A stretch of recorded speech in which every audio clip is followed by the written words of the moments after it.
la mia cena fu interrotta. Così accasciata, via, mia bella signora, sedete qui, volete che cerchiamo insieme il modo di salvarlo. E allor sedete e faveliamo. Quanto? Quanto? Il prezzo.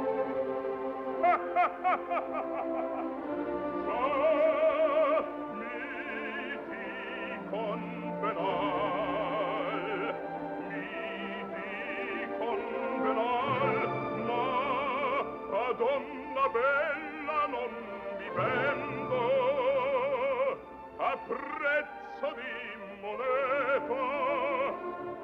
No, no.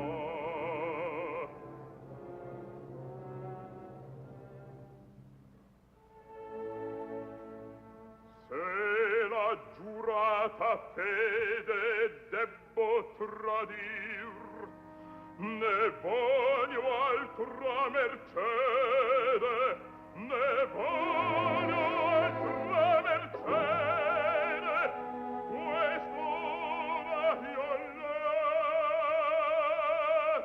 l'attendevo. Già mi struggeva l'amor della diva, ma poc'anzi ti mirai, qual non ti vidi mai.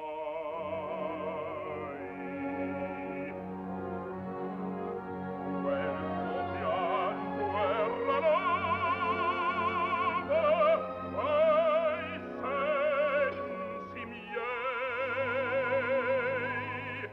e il tuo sguardo ch'io ti ho in me dardeggiava,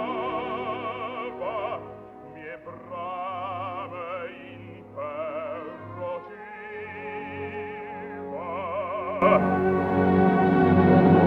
Oggi il folle leopardo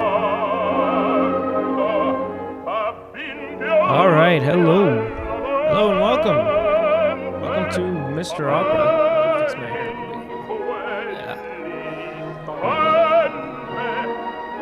Let's turn these down a little bit.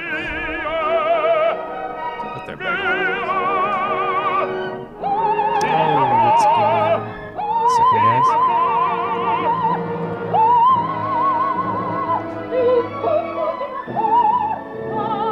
Impegno il Mario tu mi resta. Oh, Odi il tamburo s'avvia, guida la scorta ultima ai condannati. Il tempo passa, sai quale oscura opera laggiù si compia. Là si drizza un patibolo. I have no idea why. Now, why something is just always breaking with this thing. It just never ends. Just never ending. Something's always breaking. But now, for some reason, it just quit responding to when I try to turn down the background music. There's like no rhyme or reason to it. Things just stop working. Oh, well, let's Oh, I see what's going on. Okay, guys. No, I understand. I'm kind of the crazy one. So I kind of upgraded things. See, now I got the background music working with this dial. Welcome to Mr. Opera. We're going to do some watching videos and stuff today, so don't worry. But I upgraded things a bit now so that I can switch from using my keyboard that's like, so I'm sitting at a desk, my usual desk that I use for studying and stuff. And there's a keyboard that pulls out with 61 keys. And it's like on a tray, and it rolls out, and whoops, I didn't mean to do that. Yeah, sorry. It was supposed to be put away. It's usually put away, but I just accidentally, I hit a key with my finger there. But as you can see, it's a little bit sensitive, and like if I play any notes, then like weird things can start happening. Weird things can start happening, and yeah. So I really gotta be careful. But I wanted it so that I could switch to, from this silliness and doing all this and switching my scenes and stuff to just playing pitches when I need a pitch. But it's ridiculously complicated to get this to work, where it switches from taking the keyboard and sending that to OBS, taking the keyboard commands and sending it to OBS, and then as opposed to sending it to a program that acts as the thing that makes the notes that we hear. So it's just ridiculous. So now the problem is, if I start the other application, even though I figured out how to make a program to switch, so I can switch from one to the other as far as which one is getting the MIDI keyboard. As long as I have this application running, then all of my dials and stuff stop working the way they usually would, like right off the case. Anyway, it's complicated, but anyway. So today's different because we're gonna look at one piece of music, one section from Verdi's Otello, and we're gonna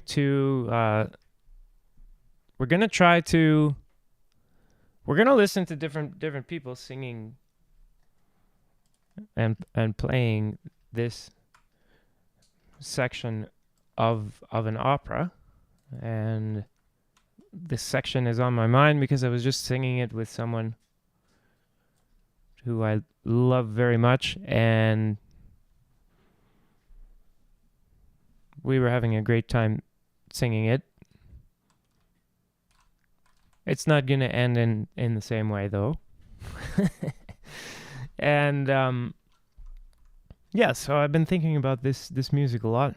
So let's take a look at it. But instead of just looking at video, I've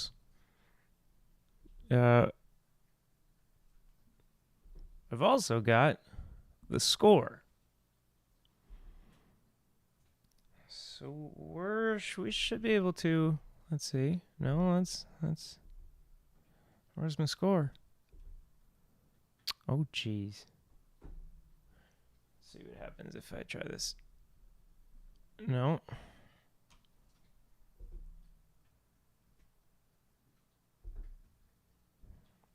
Daggone it.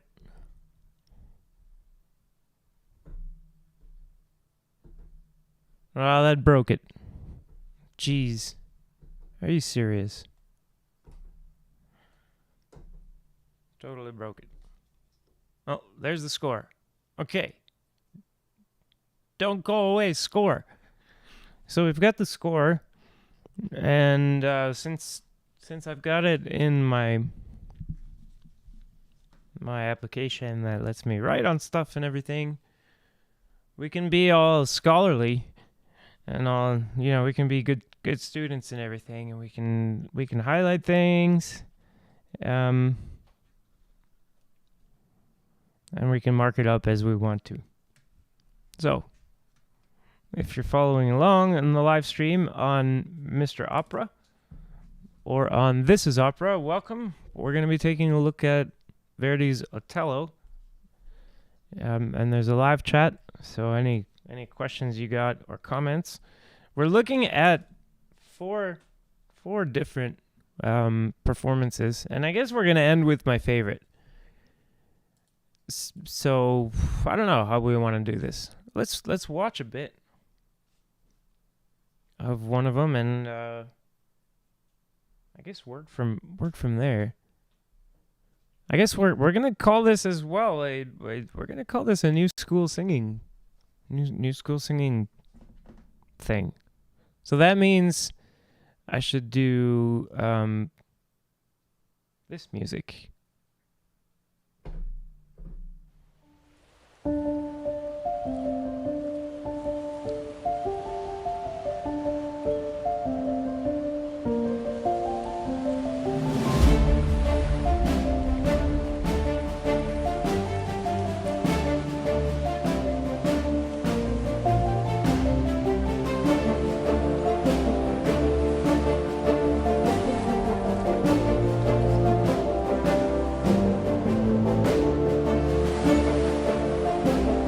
Yeah. So, there we go. Music.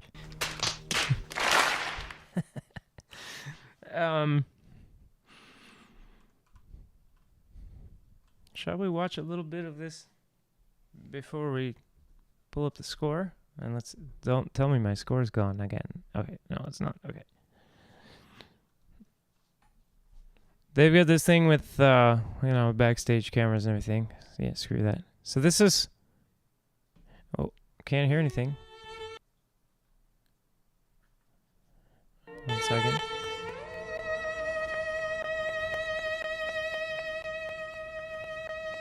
Yeah, let's fast forward. Okay. Sorry, guys. Oh, and I've got some background music, so...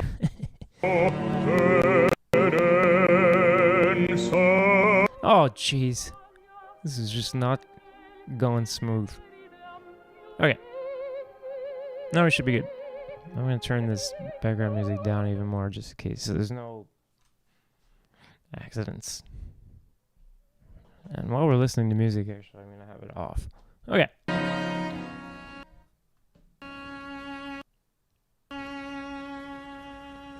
You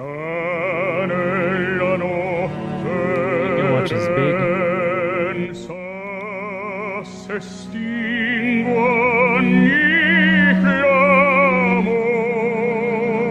Just to get an idea of what we're doing today, it's this one. And here's Kaufmann and, I don't know, some soprano.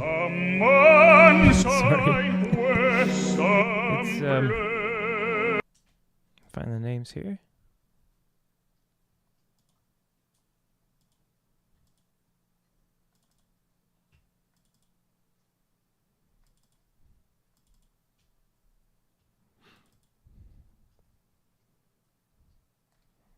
Yoncheva.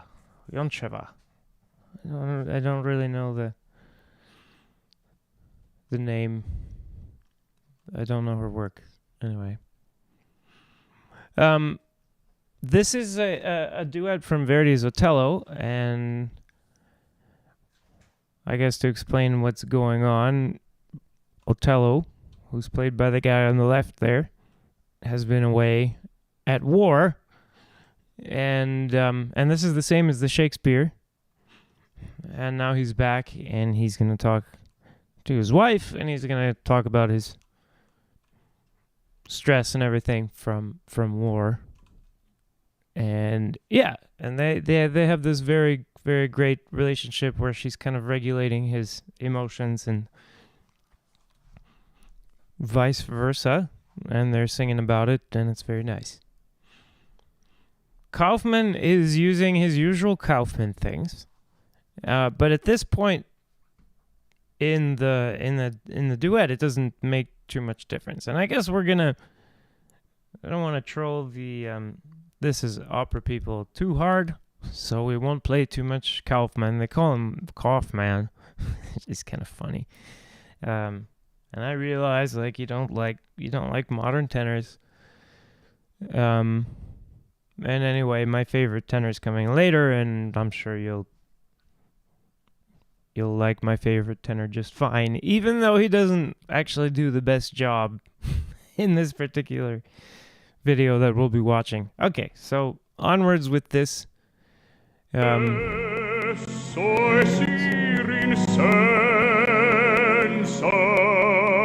Okay, so that was an interesting choice. Let's take a look at the score, which of course is over here. Yes. Now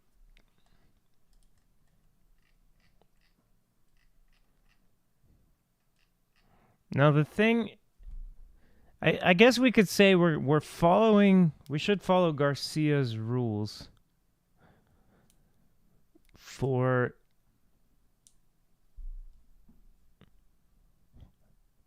how notes connect one to the other, which is that if there's nothing indicated, legato. And legato would be like, well, I don't know. You can have debates about what's legato versus what's like a portamento or something, or what's when the line between legato, which means tying notes together, and glissando, which means sliding between notes, actually gets crossed. I would say that if you have Jai mio cor fremebondo, s'ammansa in questo amplesso e sirin. If you have sirin senza, that you've done more than legato here. Right over.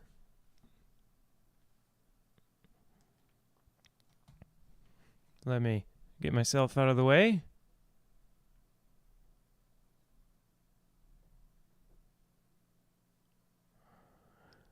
Okay, so if we're in this section,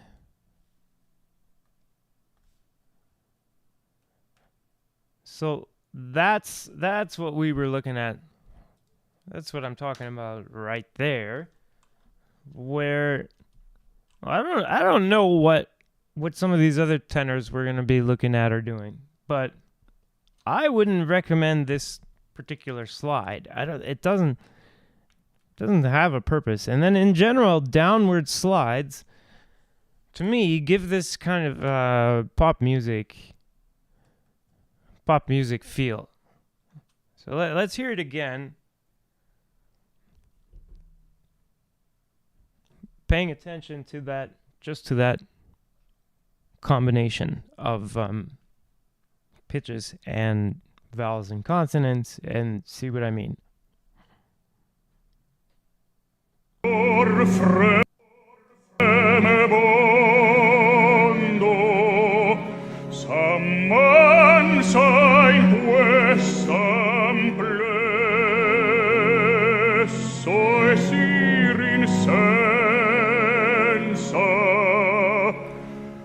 I wouldn't, yeah.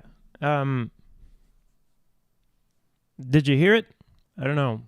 Hikmet, if you're listening, if you're still with us, and how do you feel about these things? I feel like it's a little bit pop, a little bit not very operatic, shall we say? So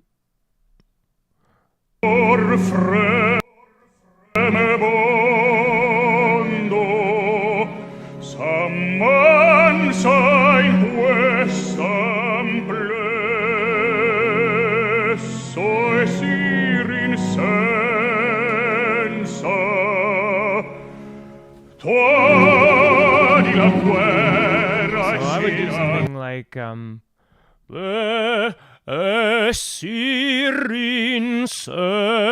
not Siri or any Siri.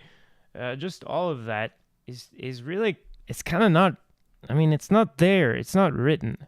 It's another thing if you had a slur written, but I think not here. And yeah, Chancellor Christian, welcome. Yeah, I mean, that's half the point, but go for it. Go for the, yeah, absolutely taking questions. I'm trying something new here, which is actually analyzing a score live. Well, not analyzing a score. We're kind of doing a combination of this. We got videos and then we've got a score. Yeah. So, and Brady, yes, to answer, asking if I like Jonas. I don't know Jonas Kaufmann, so seems like a pretty nice guy.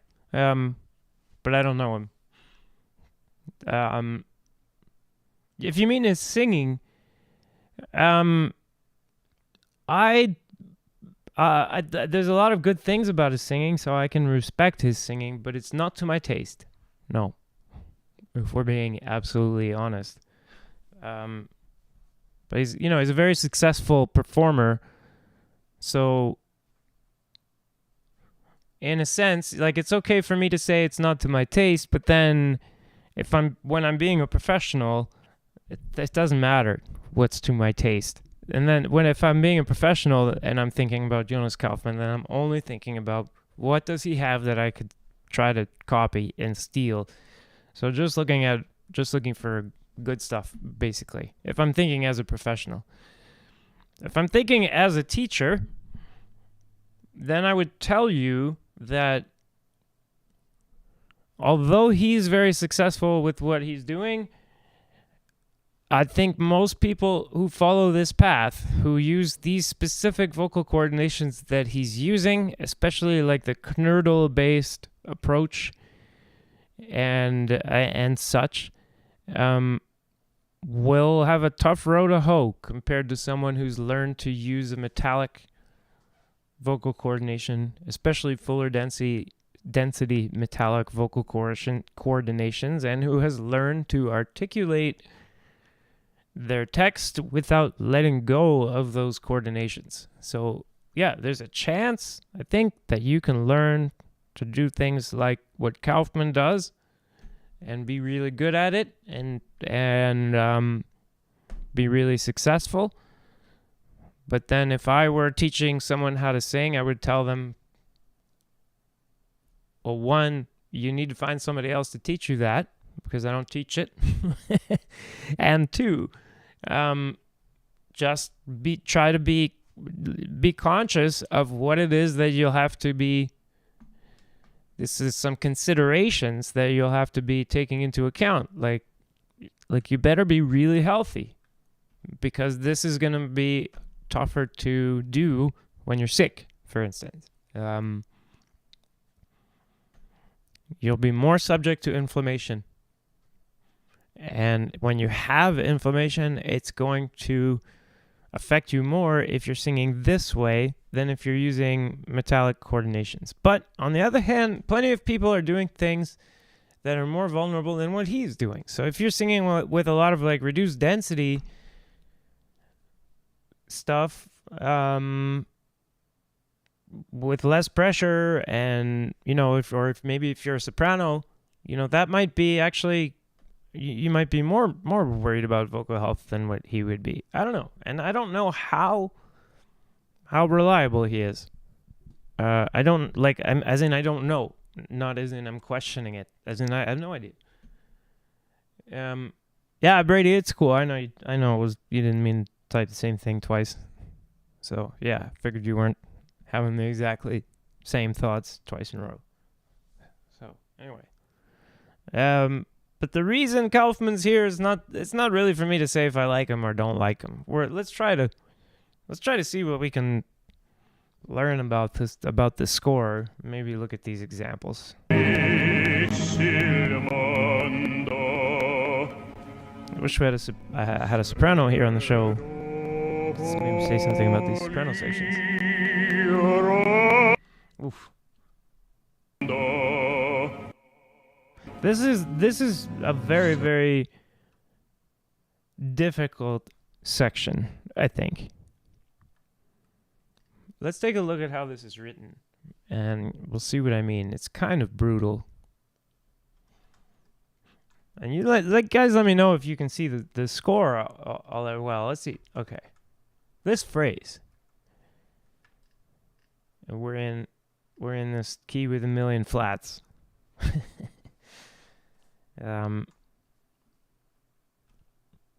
Yeah, we've got this G flat key. Anyway. So this is brutal for a tenor because we're not, it's not like we're starting on a G and then singing this downward phrase.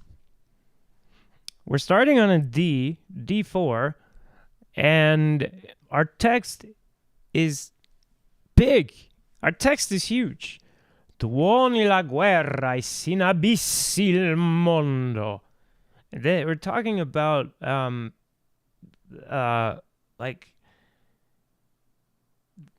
war is thundering, and the world is swallowed up into an abyss, kind of thing. L'abisso is, the abyss. It's the abyss. This is big text, right? And look at the pitches he gives you. But you're a tenor. This is brutal. It's too low, right? Which is why he doesn't put fortissimo. It's almost like, okay, I'll give you forte. But there's no difference between forte and fortissimo.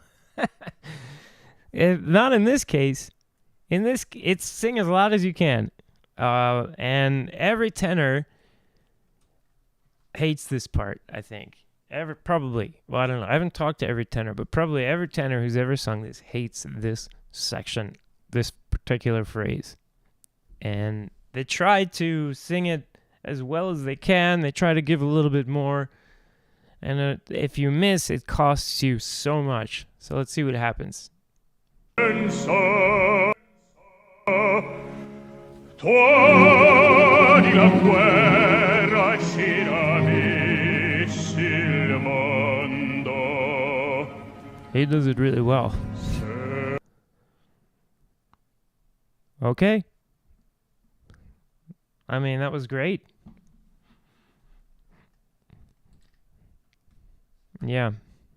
Kind of lame. How well he did that. So, I mean, for all of you Kaufmann haters, okay, you're probably gonna dismiss this because it's not high enough for you or something. But this is, if you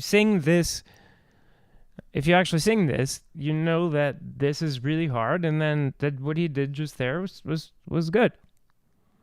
But now it gets even harder because you gotta start it up again and make a difference. Now with a dolce, starting in the same range. And we're going to go up to that G that we wanted in the first place.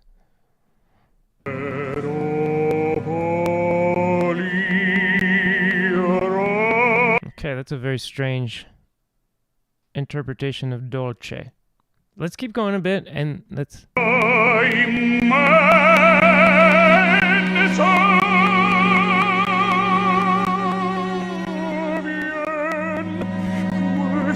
That's the Kaufmann thing, I think. That's what he's known for.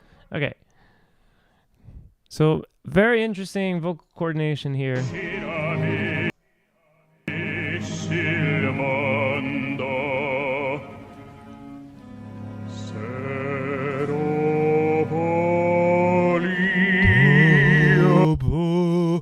This is Tony Linka was talking about this K3, Knödel number 3. It's very lowered larynx, kind of dopey coordination. And that sounds like what he's using here as dolce. And again, I would tell you, if you were my student, that's questionable.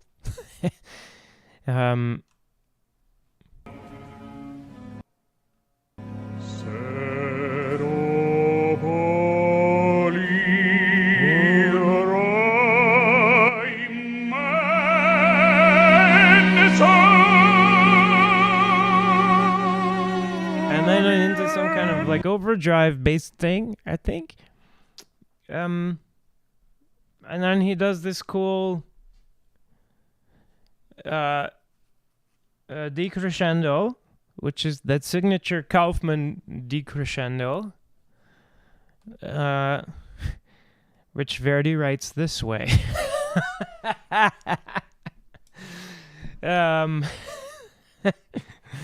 As in, Verdi did not put that there, and it makes no sense.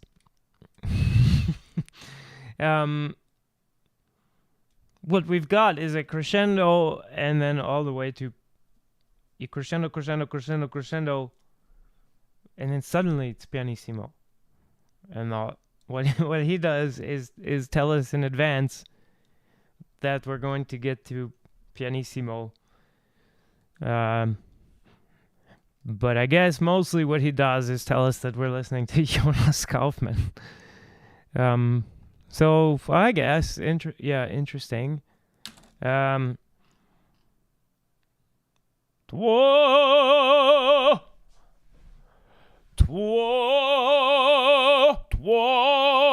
la guerra e sin abissi il mondo. That's hard. And it to me just doesn't feel like the text, no matter what I do. It does at the beginning, and I guess maybe it's like reverse word painting, you know? Like he's talking about the world being sucked in and stuff, and it's more like the feeling that you would have when that's happening, which is actually of being really small and buried and suffocated. Which then, if you think about the sound Kaufmann picks, this isn't too crazy. What was the key again?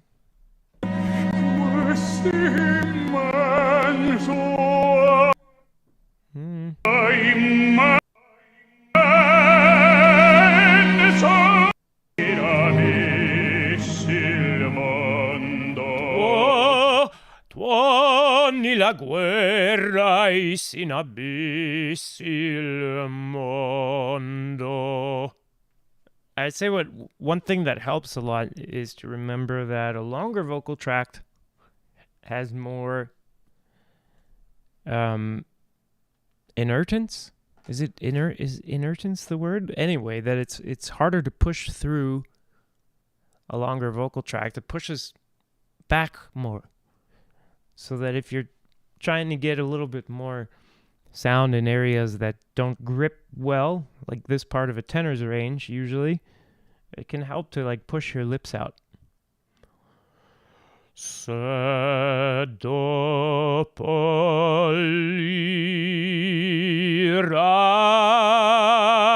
men savien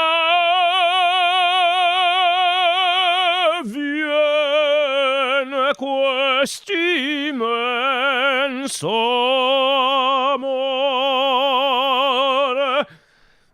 I would do something like that.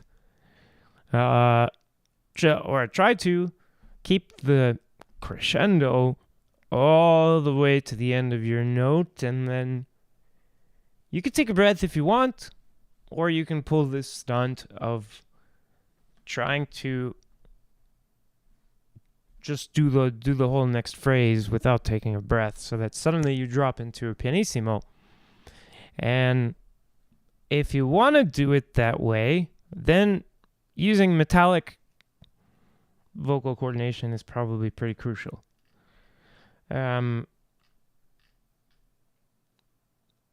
Because if you're using a metallic vocal coordination,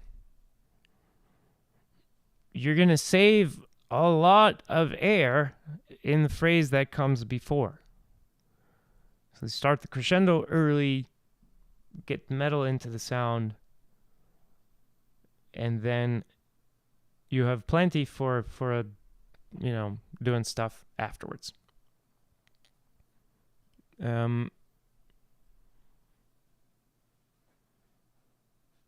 Yeah, Brady. No, I get what you mean, but actually, in this section of text, that's not happening yet. He's describing the moment without her, when everything is going wrong.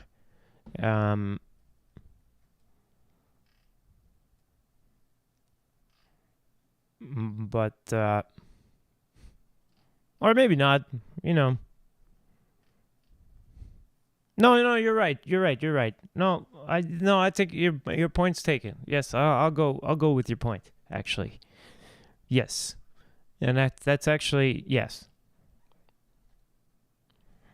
I should do like a do the chimes for the truth chimes, because yeah, no, absolutely.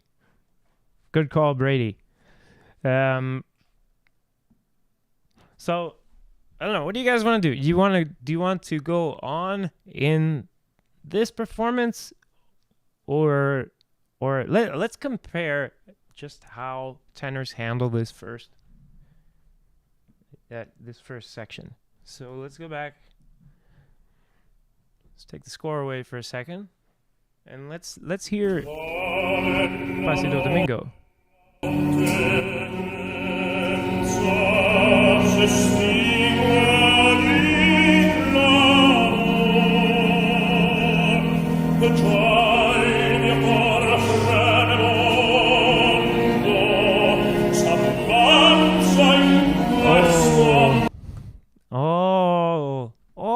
Verushko, it was okay. Oh, yeah. Yeah. No, I was going to say that was I was experiencing that feeling when I was singing it with my girlfriend the other day. Yeah. But that's you.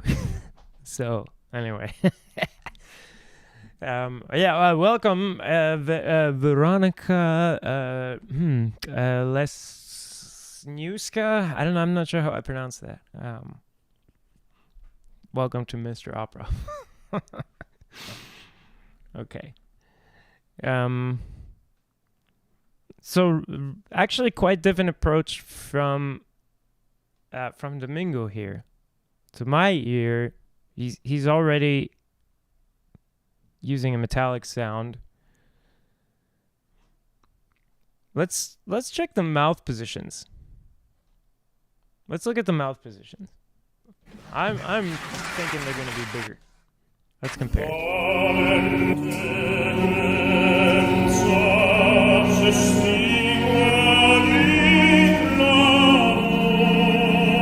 Yeah, I think he's basing this on the kind of overdrive approach.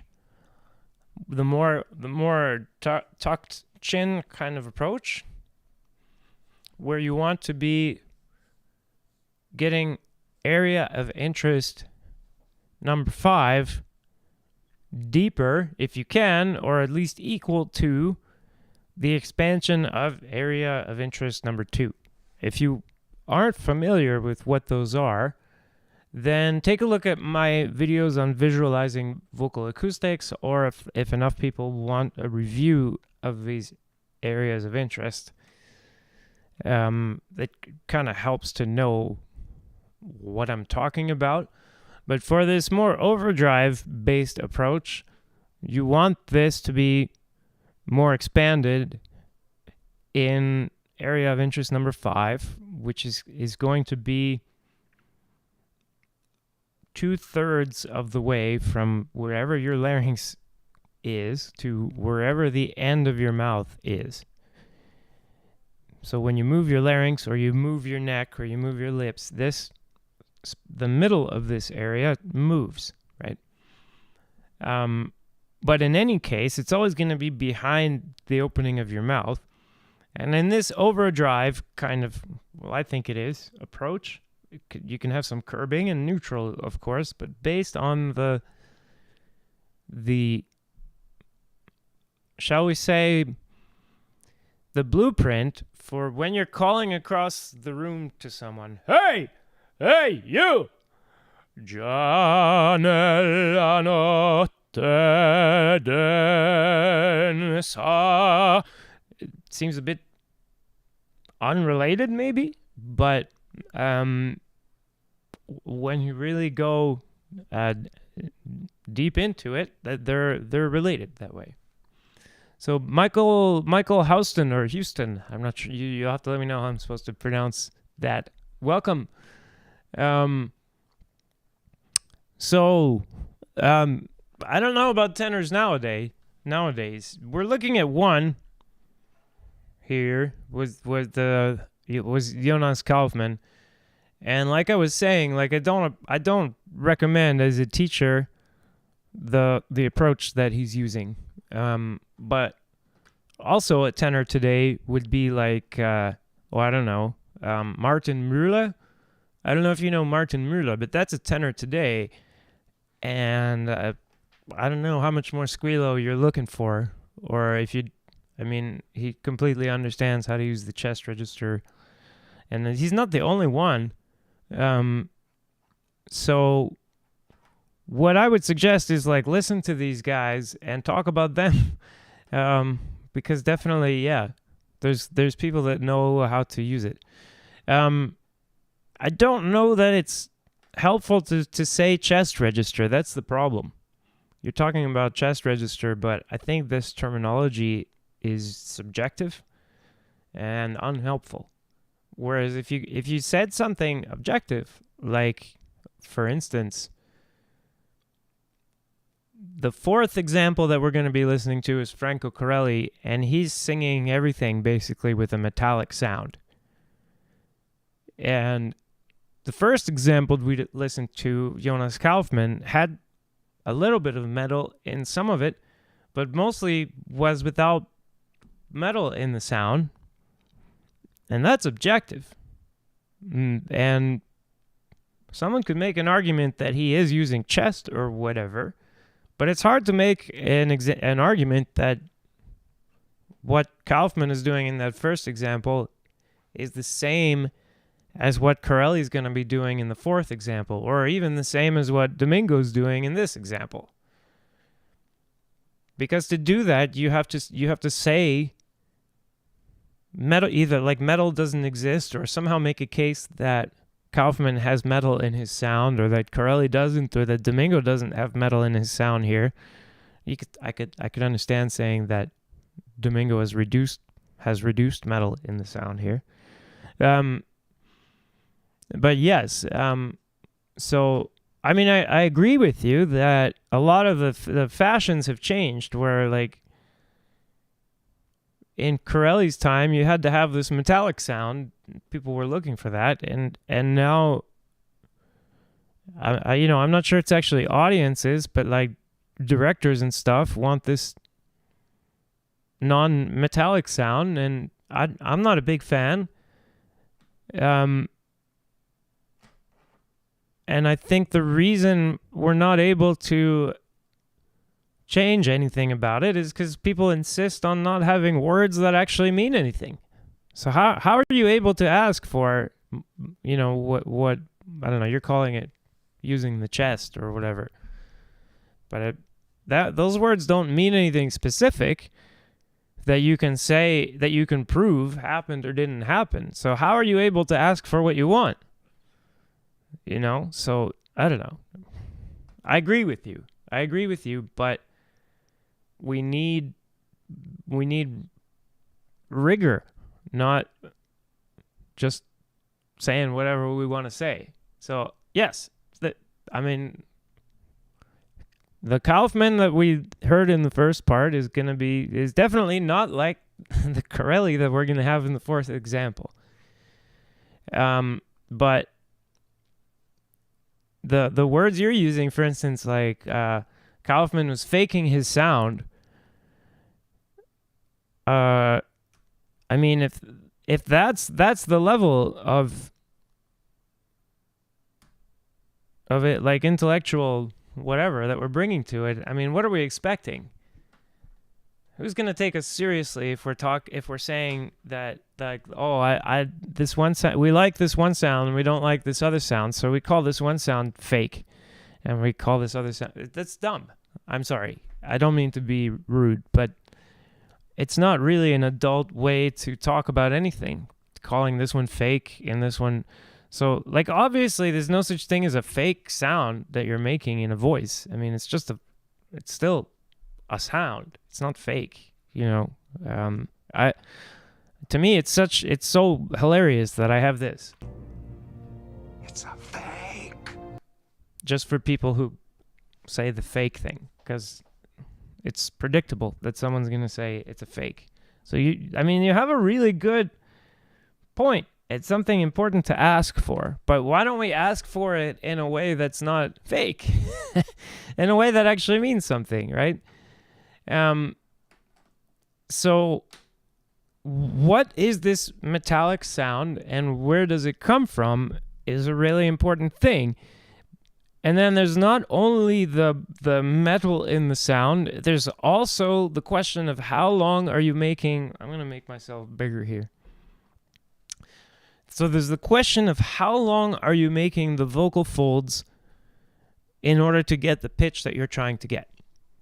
They're teaching in all the universities and stuff that the only way to raise the pitch is to stretch the vocal folds. And they talk about like tilting the thyroid cartilage, and that's okay. That's how you do that. But the problem is that Corelli, for instance, is raising the pitch not by stretching his vocal folds, but by resisting the stretch of the vocal folds. He's keeping them short and fat as possible. So people go to universities to learn how to do this, and they come out sounding like I did when I came out of the Metropolitan Opera, you know, Già nella notte, you know, they take the metal out of the sound, or if they let you use metal in the sound, then they force you to stretch out the vocal folds more because they're telling you that you have to relax and release everything and make it light. And they actually also tell you that eventually, if you keep doing this, your voice is going to get stronger and bigger. But what actually happens in real life is that the more you practice light singing, the better you get at light singing. And that if you wanted to get good at heavier singing, what you have to do is start practicing heavier singing. As like now, yesterday. And we have students who want to do that. They're showing up at school. They should be given this, like right away. They should be given Wagner right away, along with all the other stuff, but they need this in the mix. And they should be trying to solve the problem of how to do this, like from the beginning, because there's no time to waste. But they leave school, and they've been told for 4 years now to wait. So the only thing they learn how to do is wait. Anyway,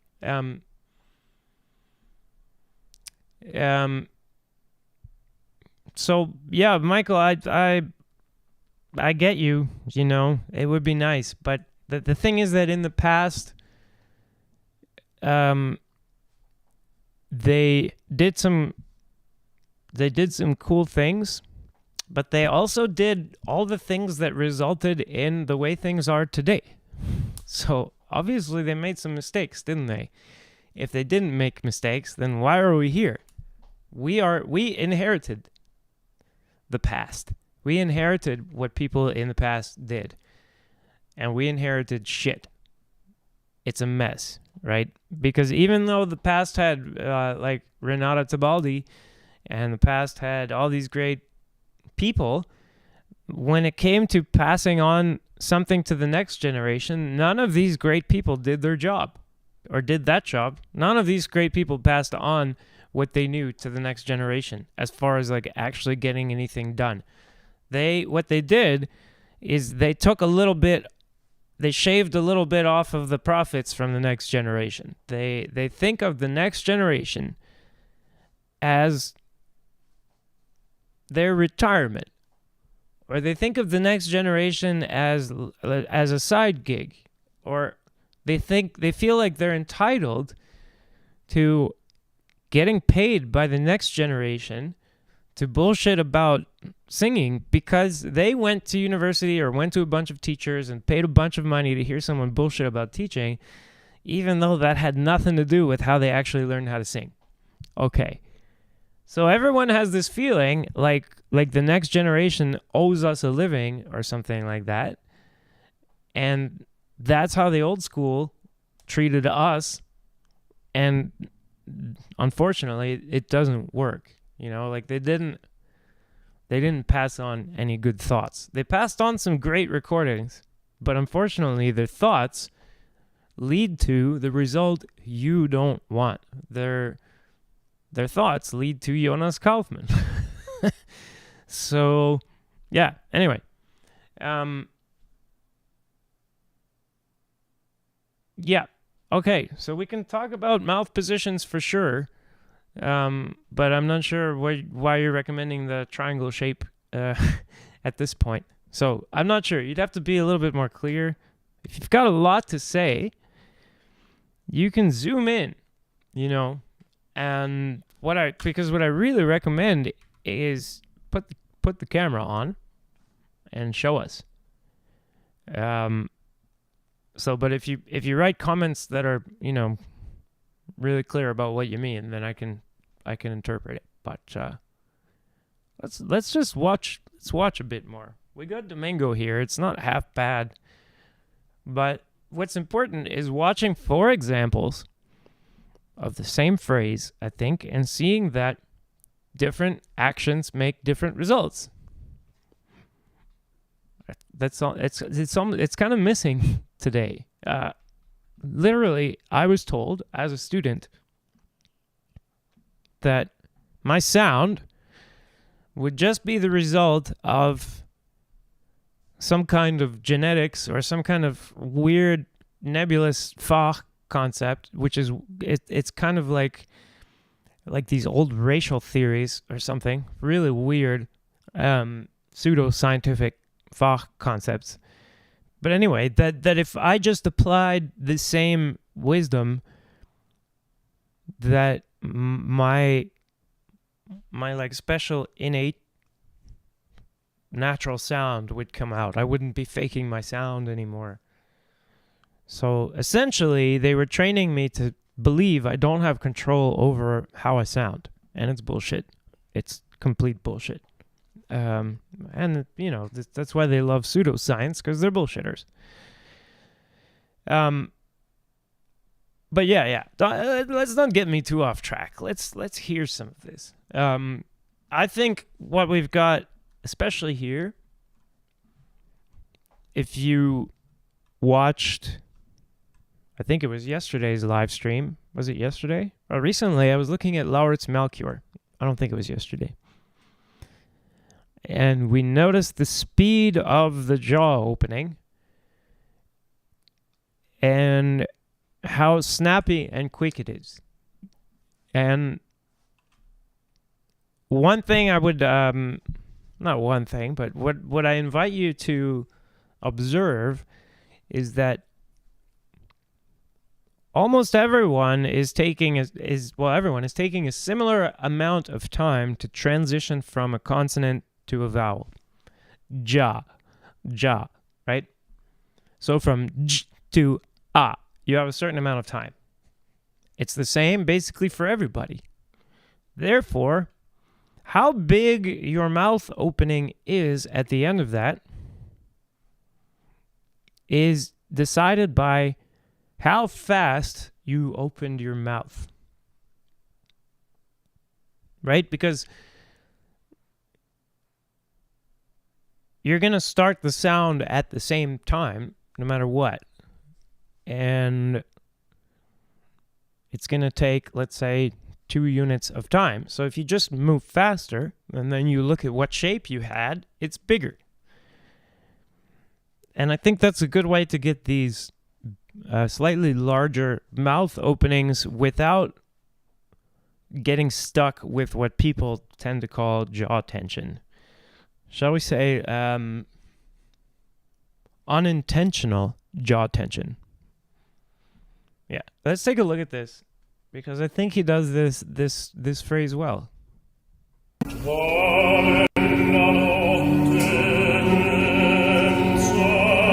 Questo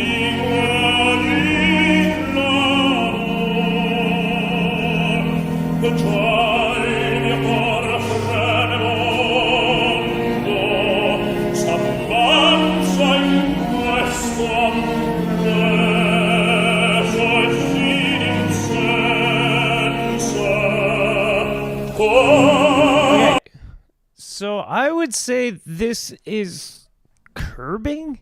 I think curbing. I think it's reduced density. But there's metal in the sound, and this is Placido Domingo. Franco Corelli is gonna use. I'm gonna predict much larger mouth openings, but we're not in big mouth opening territory because the pitch is lower. So what mouth opening you actually use is gonna be determined by what pitch you're singing. Well, I'm not exactly sure why or how that works, but I have noticed that it can help a lot to reduce the mouth opening a little bit when in a lower register. So, there we go. Let's hear the next phrase.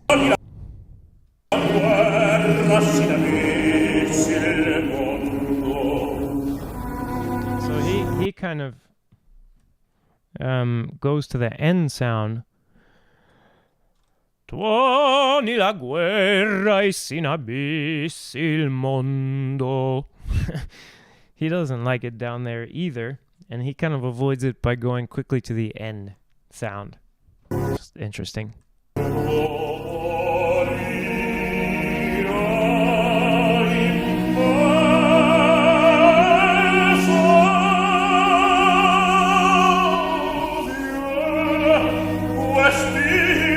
And he does this decrescendo as well. I don't like the decrescendo.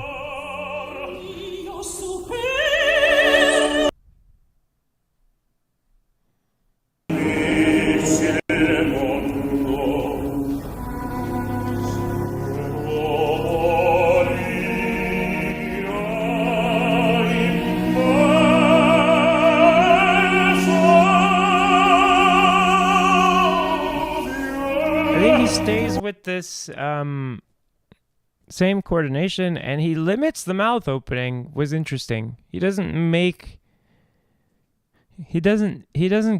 get to a very, very, very powerful sound.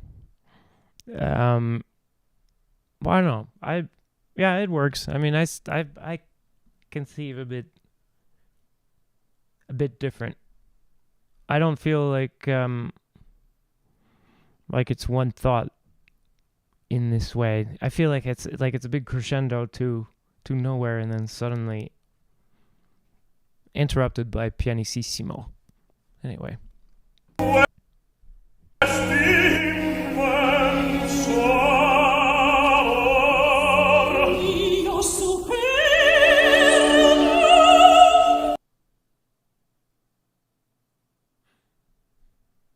Hey, Joey Pie, and welcome.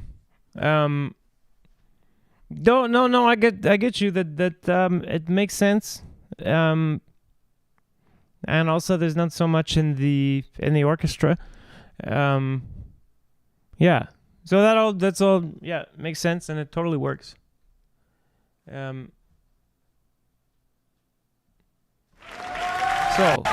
next we've got Roberto Alagna, and I didn't pre-listen to this, so let's pre-listen to the next one a bunch of times.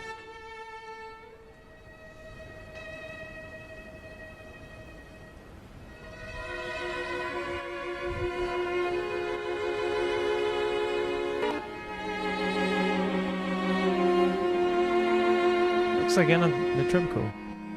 Oh, it is Anna Netrebko, I think.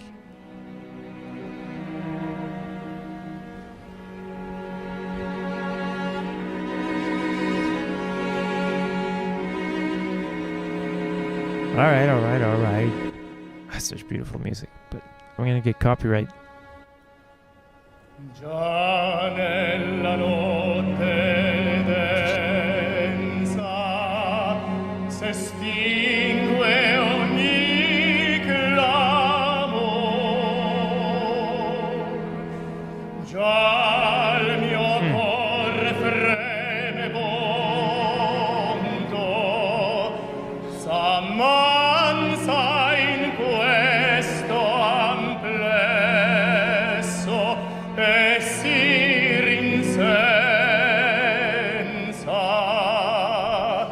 Okay, really interesting. I'll give you my thoughts in a second. But I'm going to leave you hanging with this.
Poor sad cat. Yeah. Okay. So, my least favorite so far, I have to say, by far. In this case, I think, well, we have to say at the outset that it's a good example of nasality in classical singing. And we could call it sneaky nasality or whatever you want. Or articulatory nasality. When I don't have a term for it. I'm looking for a term. A term for when you're using a nasal vocal coordination, an open velum. Well, people say the soft palate, but actually the soft palate has this levator and tensor veli palatini muscles. And as far as I know, the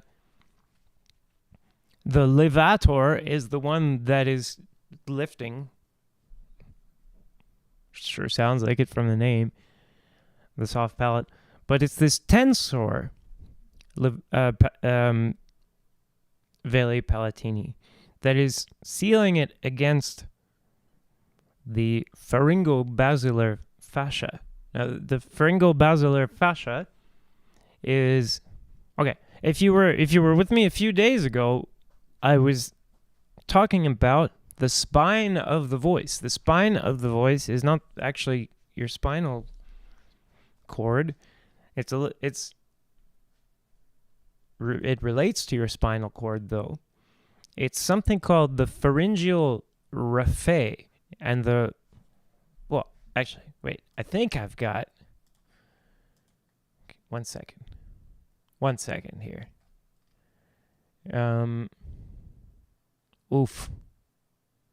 No, okay, it's not going to work. I'm trying to get titles to come up so that I can easily take notes. Anyway, the pharyngeal raphe runs down the back of your vocal tract. So we say along the pharynx. It divides the pharynx in half, running right along your spine. So if you think about your pharynx, kind of could be opened up like this, and if you put it back together, there would be a seam, and that's the pharyngeal raphe.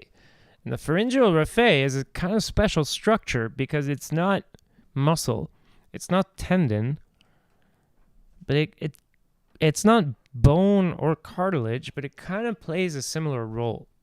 A lot of these muscles that help make the specific shape in the vocal tract, and even some muscles that help to pull the tongue back,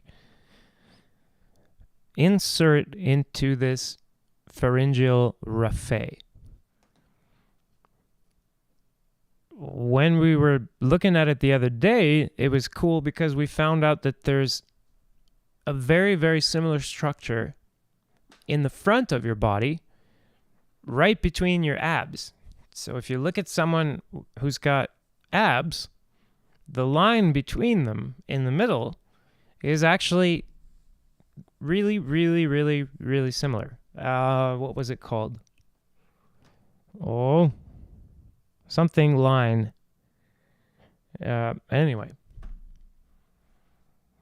And at its base is this pyramidalis muscle that someone asked me to look up from the someone from the channel asked me to look up this pyramidalis muscle. Yeah, so this pharyngeal raphe, the spine of the voice, you could think of it as having a skull. The voice has a skull, like the head of the voice. And the head of the voice is this pharyngeal basilar fascia. It's at the top of the pharyngeal raphe, and it acts as a kind of hard, semi-hard area that other things can interact with at the top of the vocal tract, especially the soft palate, the velum. And when you open this area, you let you introduce anti-resonance into the vocal tract. So people think of the sound coming out the nose, but actually what's going on is mostly the sound is still coming out of your mouth, but you're draining off some of that resonance by introducing what's called Helmholtz resonance. Now, Helmholtz resonance is the same as like a wine glass. If you rub a wine glass and you get it to sing, that's Helmholtz resonance.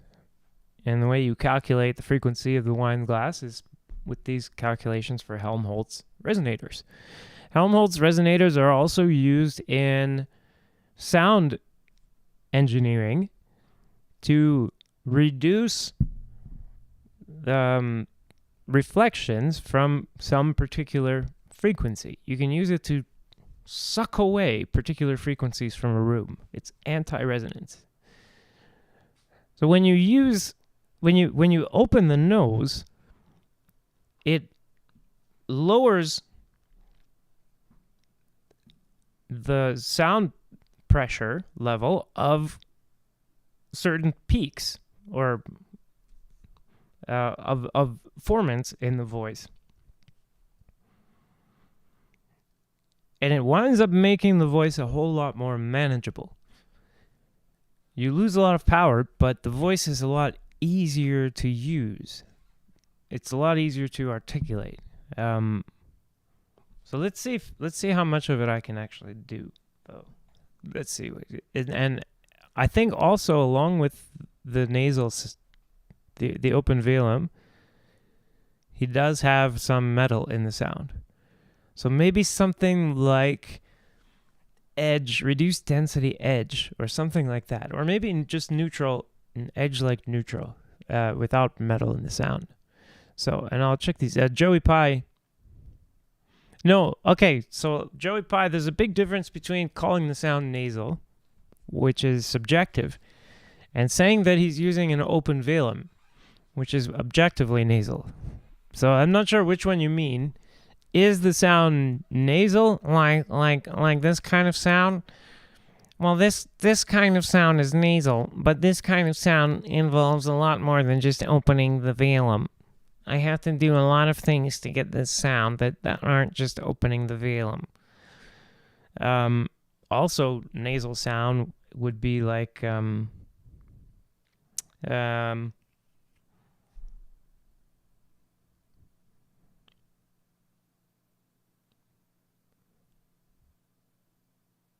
hang on.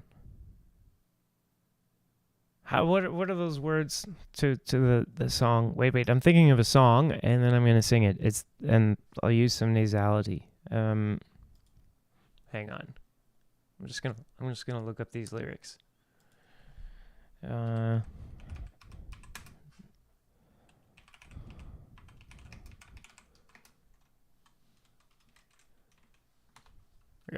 there we go.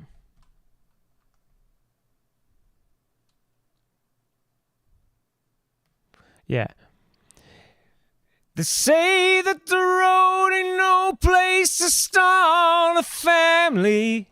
Okay. Was that nasal? If you took away my ability to use nasality, that phrase would be really difficult. The way that I sing that depends on nasality. Absolutely, to me. I'm really specific about what I do with nasality to get that phrase. It makes the articulation manageable in the same way that as what Roberto Alagna is doing here, right? But that's not the same as saying, when I say that I'm using nasality, that's not saying that I'm going, they say that the road ain't no place to start a family. Right? There's a lot more involved than just opening the velum to do that. Everyone would say that's nasal. Everyone, yeah. See, but that's not, I mean, that's subjective nasal. So I hope yeah. I don't want to step on any toes here. This is, to me, what I hear in the vocal coordination is an open velum. So that if you wanted to copy this, you would have to start with opening your velum. If you don't have the velum open, I don't think you're going to find this vocal coordination. Yeah.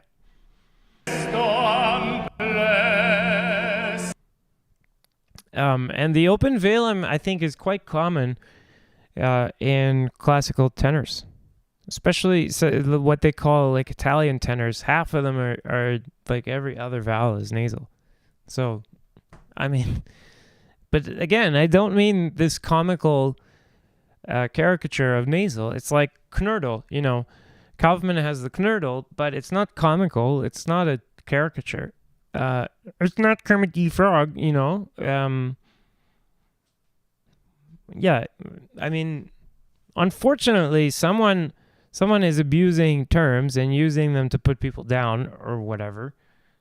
So that breaks the terms. It ruins the terms. But what else are we supposed to call things? So if I'm not, what am I supposed to call this other than nasal? The velum is open. What do you want? Anyway. Oops.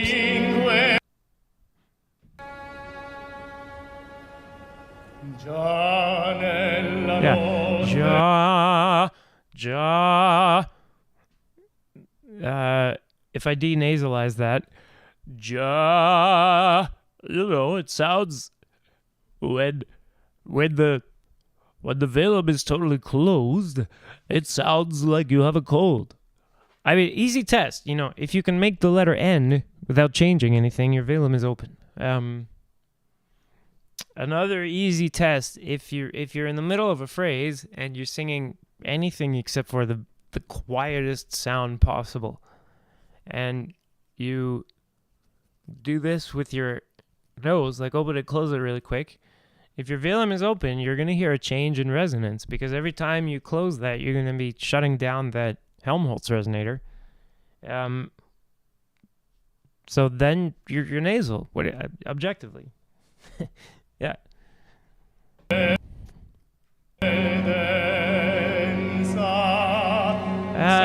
So chiaroscuro is pretty subjective. I would say that, I mean, he's got the nose open, and that reduces like all of his, it reduces everything. So whatever it is, there's less of it by doing that. It's reduced density. And I guess it's like reduced density. It's like twangy neutral, I think. Let's see if we can get it. Già nella notte densa s'estingue. Già nella notte densa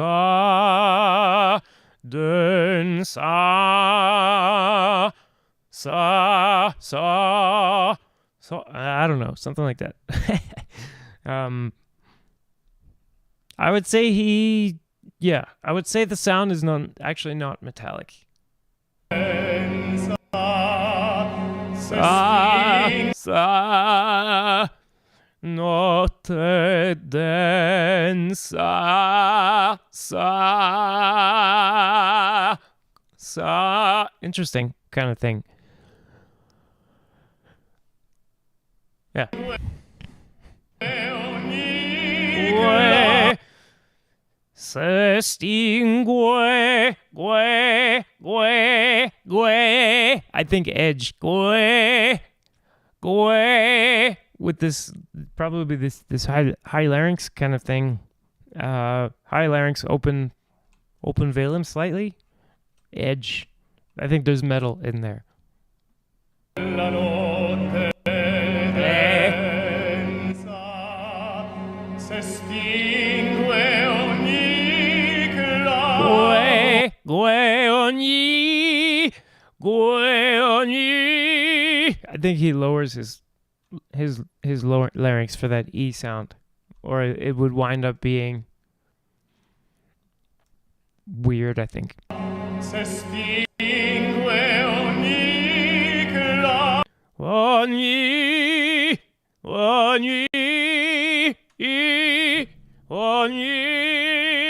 No, I think it's still high. I think most of this is high larynx, actually.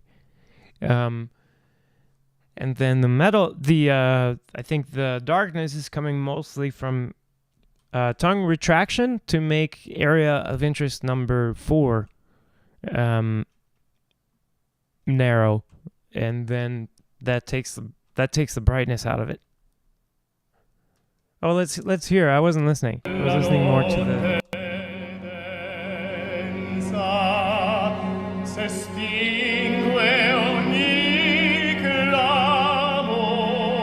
Yeah, sliding up, so implying a bit more density, trying to get a bit more density, but not down.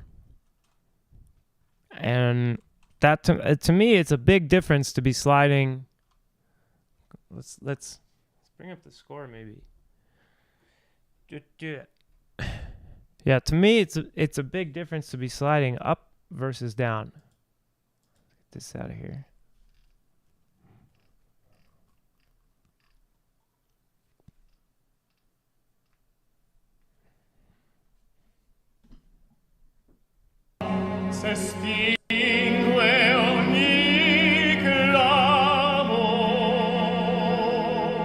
Oh, I know. I don't think he has too much density, and I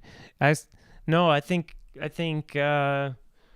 These upward slides makes, to me, they sound good. They make sense. That's why I didn't comment on them. But they sound organic, natural. Dare I say, or natural? It's a fake. But then there's a case for calling that natural, though. Actually, it's, or maybe natural is not the word, but it's functional. So there's when you're singing with a bit more density, you're keeping the vocal folds shorter, and your formula is a bit different for how you get the pitch. You know, you're gonna have to adjust the pressure after you've already started resisting the stretch to get to, it's a more complicated procedure to arrive at the pitch.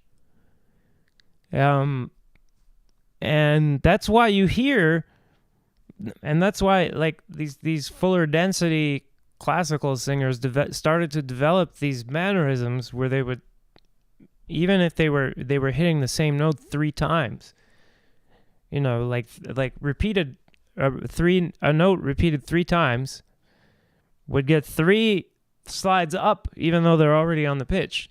And it's because you're changing the vowel now, or you're doing another onset, and it's much easier to start a little bit below and then you adjust, right? But that's not true when you're singing with reduced density. That stops being true.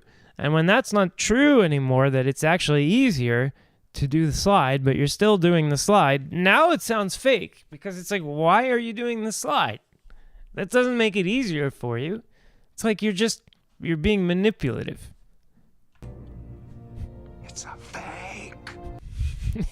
you know? But these don't seem manipulative to me. These seem like just like they come from his coordination that he's using. They just arise naturally from the way that he's approaching making the sound. Let's hear it a little bit more.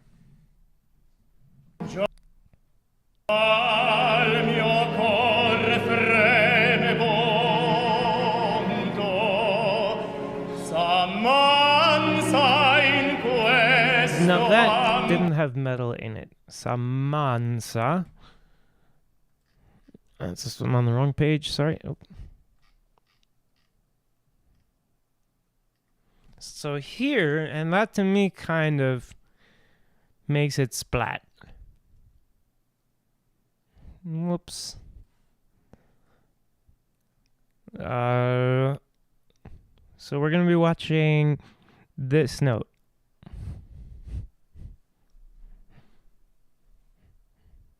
And I mean this is a concert.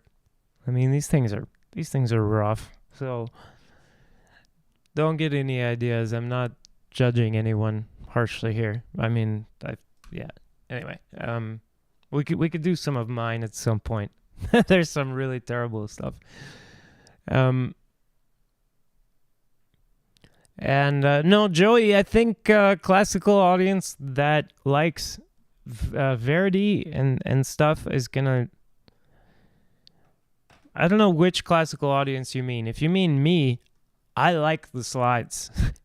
I've always liked the slides, and I like these old recordings, and they do more slides on the old recordings. And also, they have fuller density.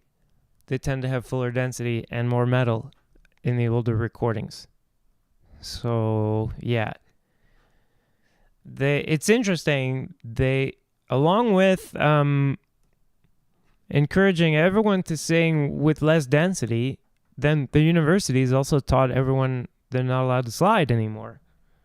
So I guess they go hand in hand, you know. They and then the universities give them something to do, give themselves something to do. They're gonna clean up all of our slides. Yeah. So anyway, but let's hear this. Here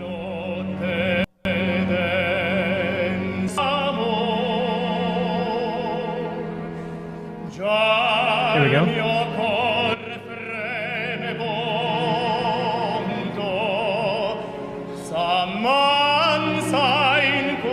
Yeah, linear pressing.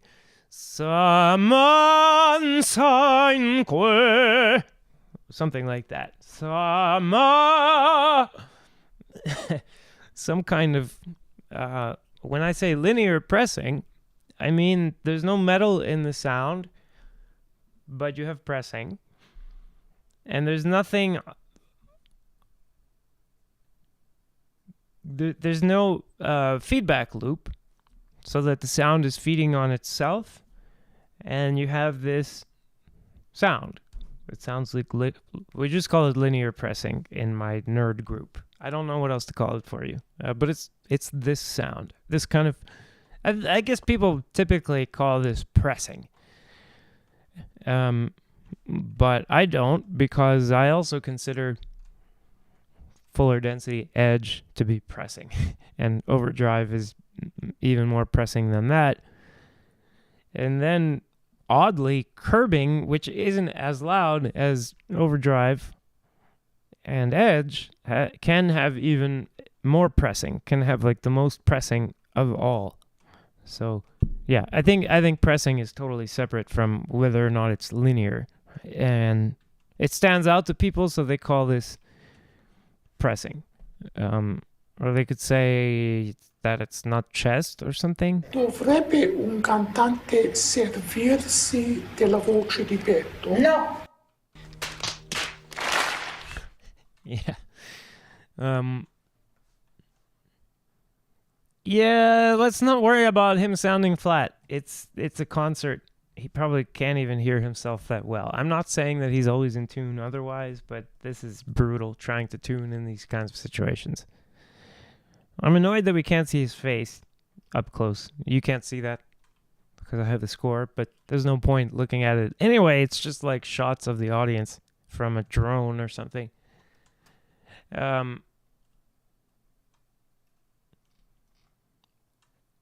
That's all I want to look at from this one, because let's get to the main event. Come on, you all know. You all know what I really wanted to play here is, oops, Franco and Lahati. I mean, Renata. La Renata.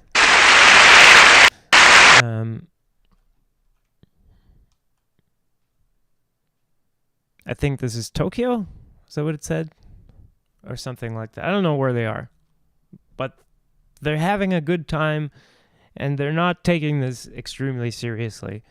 And yet still, it's really awesome. So, let's take away the score for a second and get a good view of Franco. Oh, good job, guys. Oh, you can't get one through, because I'll get nailed.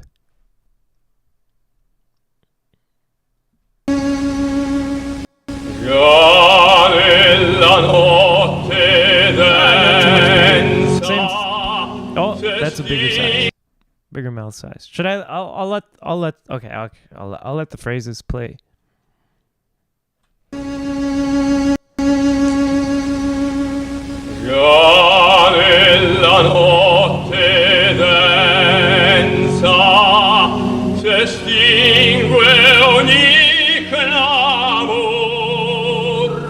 Had to turn it down. Okay.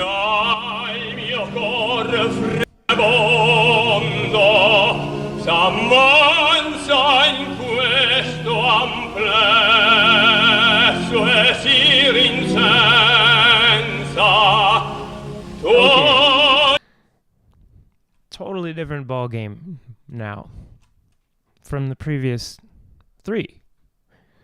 Now, I would say that the mode of articulation is completely different. The way words are formed and the way vowels are, like all of the concepts are kind of different from what we heard so far, but a little more related to what Domingo was doing, but I don't think related to what Alanya was doing. And I mean, the sound couldn't be more different. And this is not with an open velum. This is a closed velum. He could have a cold, and the only way you'd know is from these N sounds or M sounds or something like that. You would never know otherwise if he had a cold, because he's not using his nose at all. It's completely closed the whole time. Some differences. Some things that are like Franco specials, I guess, and it's one way that I think you can see differences between different singers going for the same coordination, is that how you make a particular vowel and a particular pitch, whatever. Let's say we're all doing the same thing. We're all going to need about the same length vocal tract. And it could be that some of us are going to wind up needing to shorten a lot in order to make it that length, either from one end or the other. Or we're going to have to lower the larynx and then retract the neck a lot or something. Franco often had to pull his lips really, really, really back over his teeth. And then another cool thing to just be noticing often otherwise about Franco Corelli is that he often just refuses to lift his hyoid bone up to his up to his palate.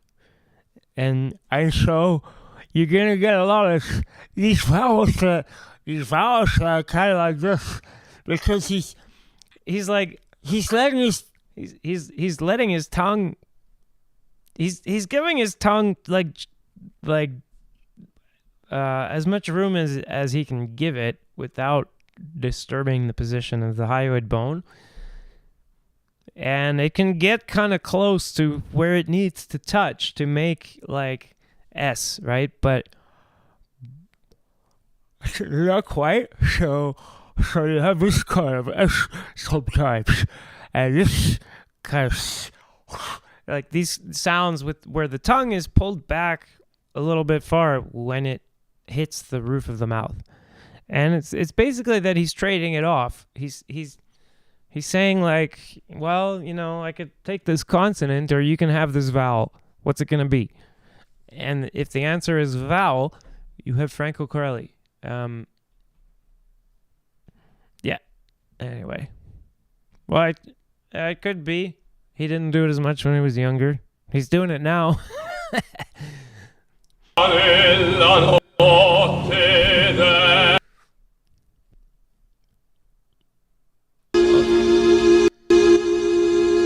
Could be also when he was younger, he was more flexible or something. I don't know. And also the lips thing, I think, got more pronounced as he got older. So, yeah. And it does make him also sound like it's a little bit like, you know, if I was doing like an old man impersonation where I don't have any teeth, you know, I'd be doing like some of the mannerisms that he has. So it's like he got older, and then he also did some old mannerisms in his diction. But still, it's Franco Corelli. So don't say what. Just watch your tongue. Don't you say anything bad about Franco on my channel, or you'll. Anyway. Yeah. Sorry. This is water, by the way.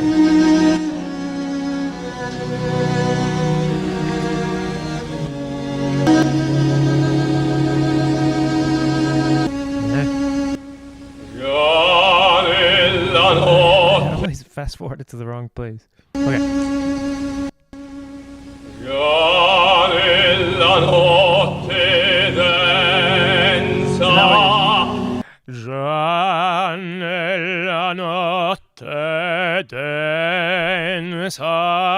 Like on every note. This little slide up.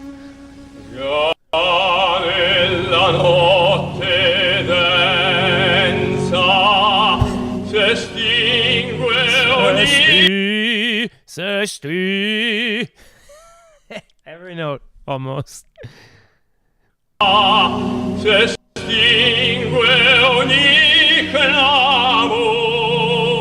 There we have it.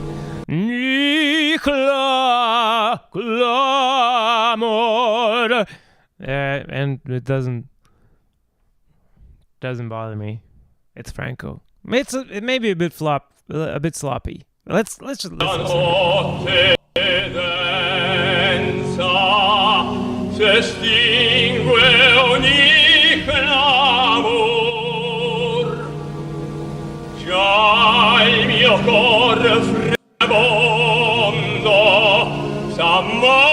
Interesting vowel. So, the word is. Let's bring the word. Let's bring the word up.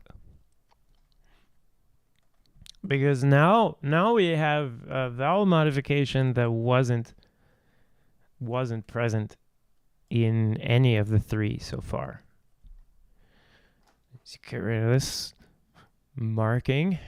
We don't need any more. So for Franco, pay attention to this vowel. Is that O? Or is that, I don't know.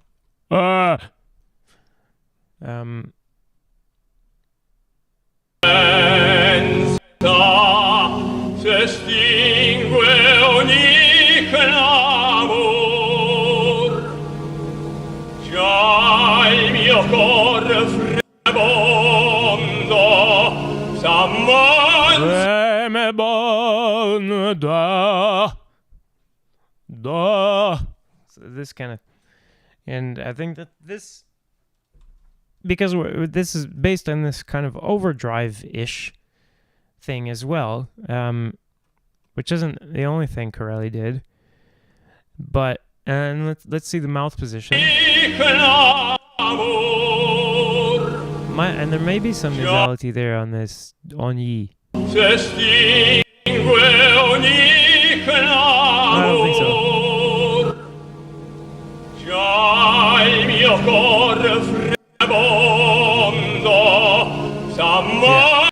Tremebondo. Oh, because if you start with this more, shall we say, pure O, you're gonna wind up getting out of this overdrive direction. You're gonna probably wind up going into neutral, I think. And the other thing is this performance, notice, is not, well, neither was Domingo, but our two performances where we're using microphones, then we have to say maybe that has some effect on their choices. They don't have to sing out so much but yeah, anyway.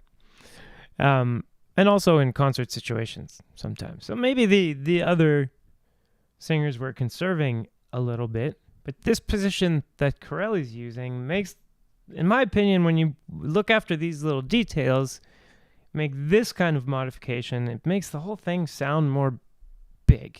The whole thing sounds more like, I don't know, broad,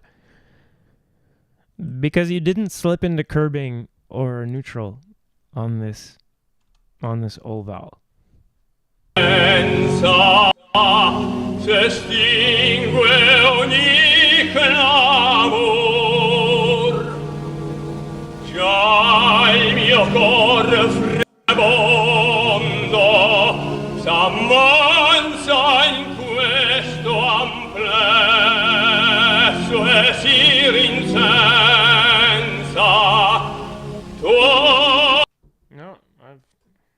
Let's see. There we go. But I lost my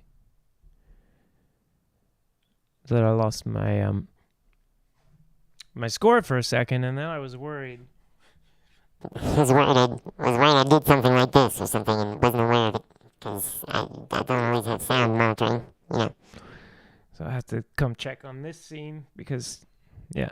Anyway, I guess I could have done this. Now I can hear. Yeah. All right. Yeah.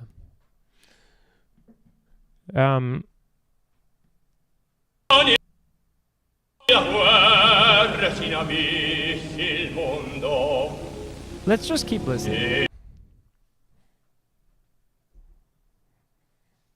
And I'm gonna pull away the score. Screw the copyright. I was trying to do something to make it so we're not just watching this.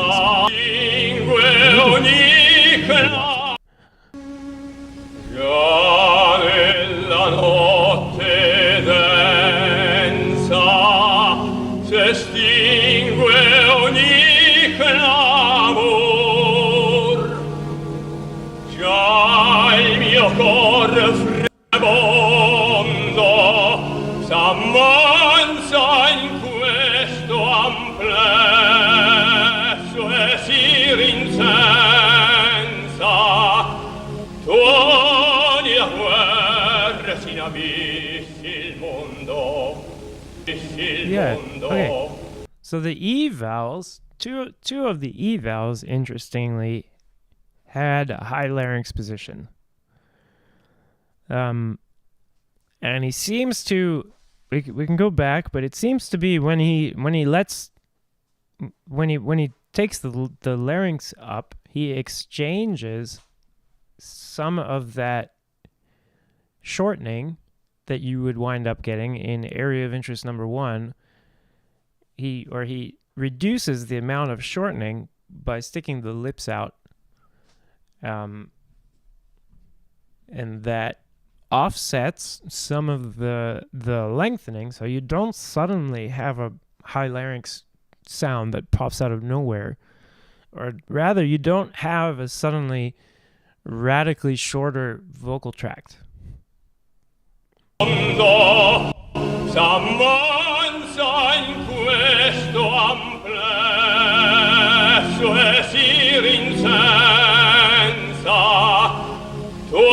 to see there.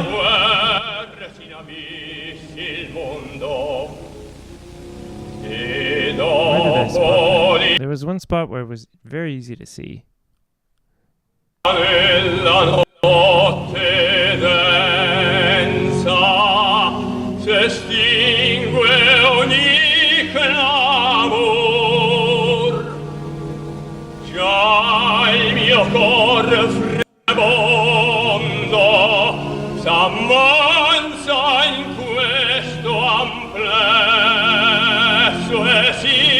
No, it's staying down.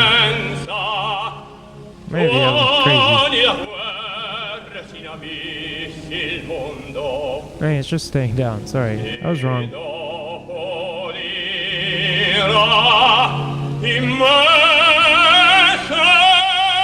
he's in trouble there a bit.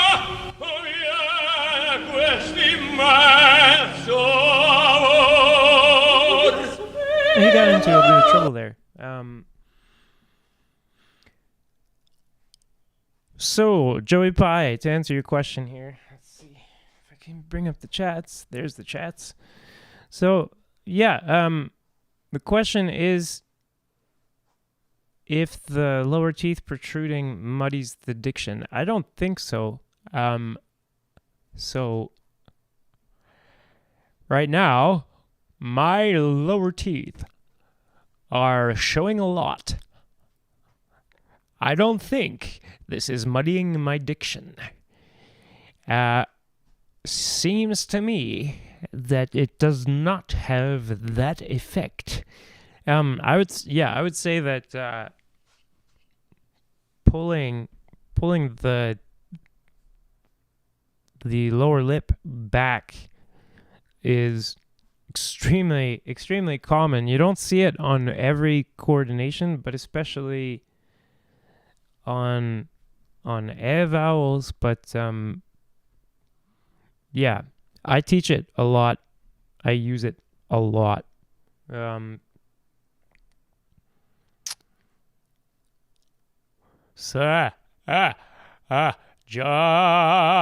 You see it on Pavarotti a lot. That's another really famous example of it. Già nella notte densa.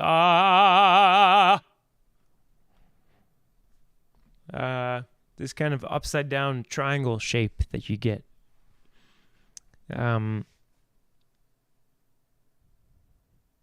Also typical. Se do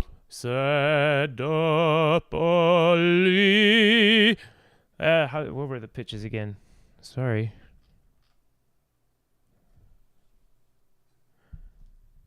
I'll find the pitches. Woof! Gotta be careful opening the phone. Girlfriend sent me a picture. Now I can't think about singing. Oh, it's D flat. Se do poli le se do poli dai men so.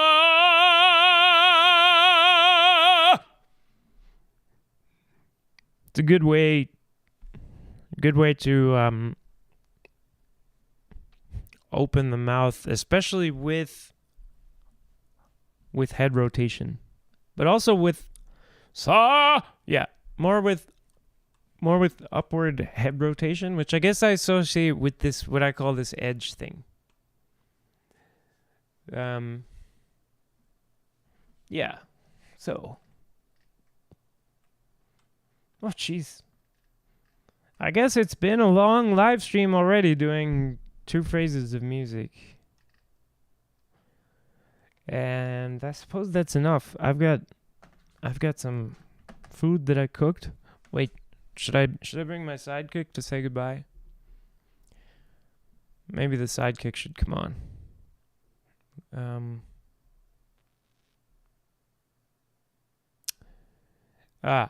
So Joey, okay, I guess I'll try to answer some questions. Oh, yeah, I don't. I would.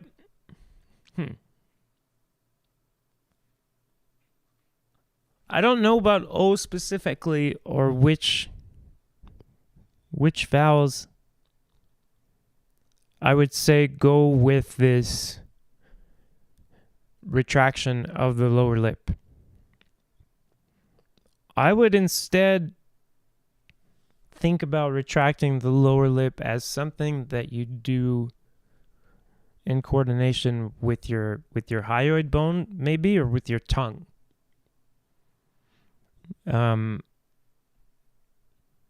For an O sound, you're gonna want to you usually gonna want to see some kind of a round shape rather than an asymmetrical shape for your different versions of O. So if you were gonna have the lower lip, the lower teeth showing on an O, you'd probably also want the upper teeth showing. Oh! Instead of oh, it starts to get ah. It just starts to turn to ah from doing that. So I hope that answers that. Don't use it for O. It's gonna go with specific vowels and specific pitches. I think a good thing to do is remember what you do on each note and try to do the same thing each time. If it worked, do the same thing again. If it didn't work, then change it. But you should have a set mouth position for each vowel for each mode and density and, I guess, volume that you're going to be singing it. Right? You should be doing the same every time you go into overdrive version of on that pitch with that volume. You should be in the really similar mouth position, and if you're doing the edge version of it, then that should always be similar. But I don't think I wouldn't make a rule that's tied to a specific vowel. Instead, I would make rules that are tied to specific coordinations. And I guess that coordination could include a vowel, or it could cover only some certain vowels but not others in certain circumstances. I don't know. It's always complicated. It's always more complicated. But guys like Douglas Stanley tried to say that going like this is bad. And then, I mean, that's pretty embarrassing when Pavarotti comes along later and there's all these photos of Pavarotti looking like, it's like classic Pavarotti face. And he sounded amazing doing that. And yeah. And Garcia saying never show your teeth, basically.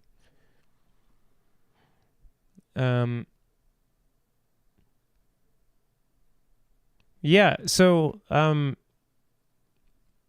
Joey, that's a function of Pavarotti is relying, in my opinion, more on the edge side of things, And if he were to unround that mouth shape and do more of an O, which isn't really centered in it, the edge doesn't really have it, right? So he could go to overdrive, but then he wouldn't get the benefits of being an edge. He would have the benefits of the O, but not the benefits of being an edge. And the benefits of being an edge outweigh the benefits of having a closed O vowel on that vowel, on that pitch.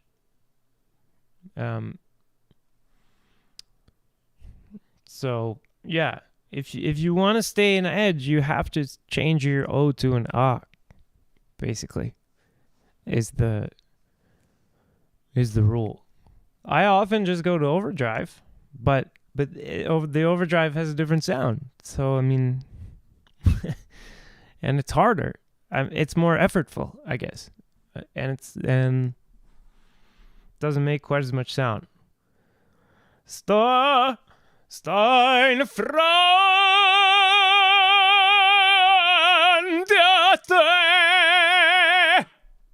Stein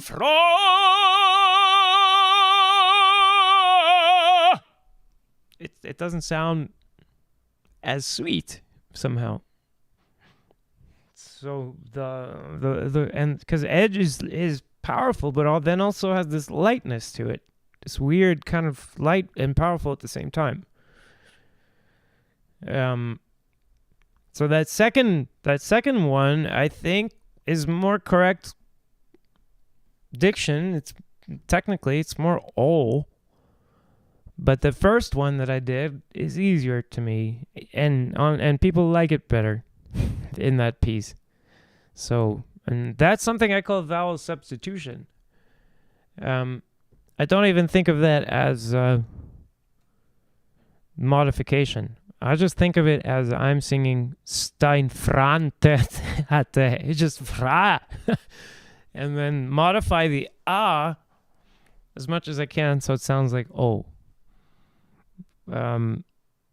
But yeah, and some other singer might go in overdrive. And then on a different day, maybe I'll go more into the overdrive one. So it's nice to have options. And then if you're curbing, which is half metallic, curbing basically accepts any vowel. So you don't have to play these games with curbing. It's not as powerful. It takes a lot of effort, and it's not as powerful. But curbing takes any vowel and has at least half metal, So it is somewhat metallic, and it can get pretty loud. And then you can satisfy every diction teacher on the planet, probably.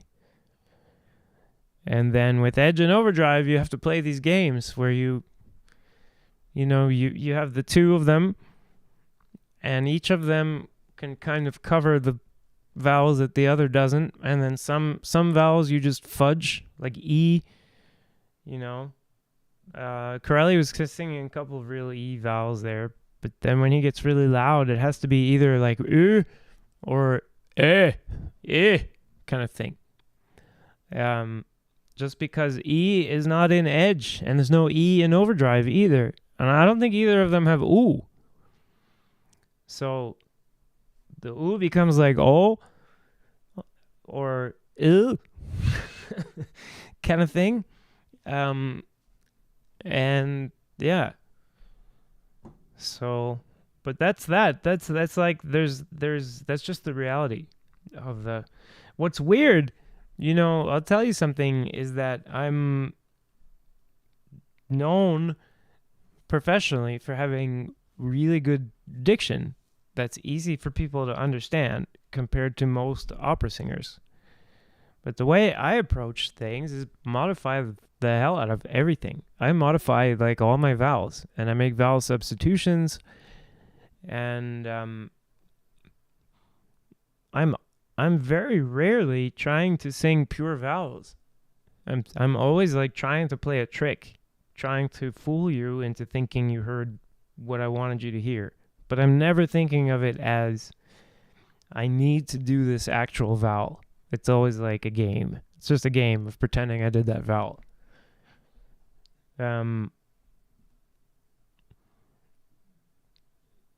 So yeah, and that winds up being easier, I think, for people to understand than really being faithful to what's on the page, or what the vowel would sound like if you were saying it like when I'm talking to you now. So yeah, so Joey, I know what Curzos wrote about that, and I agree. But the definition of what's clear to me is based on, it's like what's clear in a theater.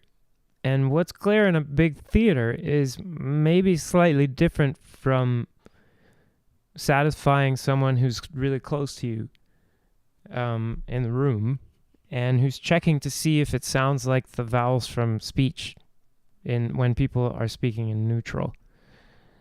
I think intelligible is really different from whether or not the underlying sound that you're making actually matches the perceived sound that you want the listener to hear. That's not the same. The two can be radically different. If the listener is perceiving the vowels that you wanted, then you have clear diction. But often it's the case, I've seen, that the diction coaches are saying someone is perfect, and then when they're on the stage, you can't understand anything because they're just up there making their actual real vowels from speech, just like the diction coach showed them. And everyone's like, what's happening? Why can't we understand anything at all? And it's because the strategies are made for a small room and for different vocal modes than the ones that are actually being used.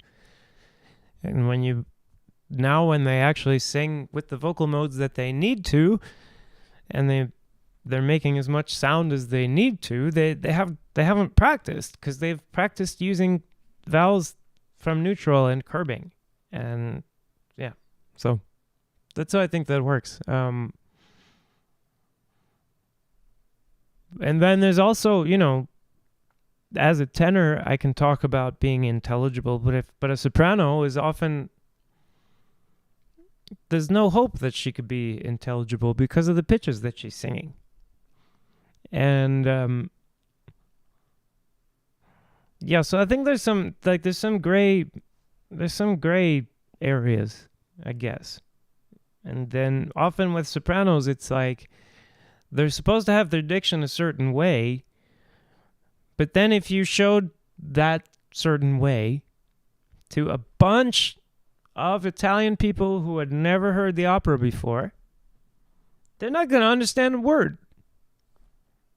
They're not going to be able to tell you what those words are. Native Italian speakers. And that's, and then you get someone else with bad diction, someone else with perfect Italian diction, according to the experts, the diction experts. But play those recordings for people who don't know opera and who have never heard it before, don't know what the words are supposed to be. They will have no clue. They will absolutely no clue. So yeah, often the diction that we're arguing about is kind of like theoretical, I think. Because someone coming off the street would have no hope of even telling the difference between the really good diction and the really bad diction. It would be all the same to them, completely unintelligible. So, yeah, I don't know. Maybe I'm hungry. I think I'm hungry. So, I'm going to call it a night here. It's been great reading 4 phrases of music with you. And it looks like I've got conversation starters for like the whole rest of the year. We just trying to get through this one duet with 4 different performers. Well, eight different performers. No, it's more than 8. There's conductors and orchestras too, cameramen, all that stuff. But anyway, Have a good night. The straw. It's just a straw, right? It's not just any old straw. We've sized it very particularly, you guys. So the SWT Straw Pro comes with a minimum of 40 resistance configurations in one device. And then we have 2 straws that are the exact same size, diameter, and length. And this is so that we have options.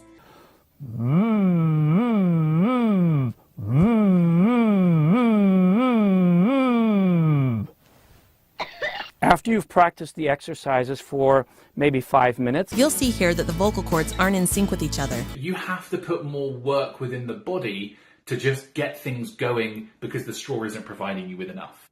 It is very important that you let no air escape around the straw between your lips or through your nose. But the thing is with that, it cuts off the nasal resonance part of singing, which is very important to singing.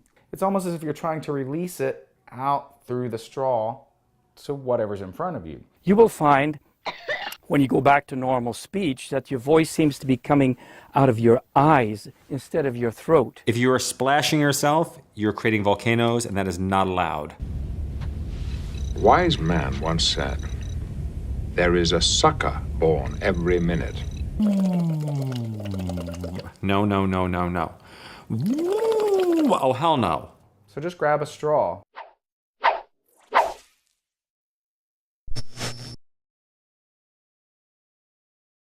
For those of you who talk several hours a day and your voice gets tired, here's a tip to keep you talking. Press your voice like this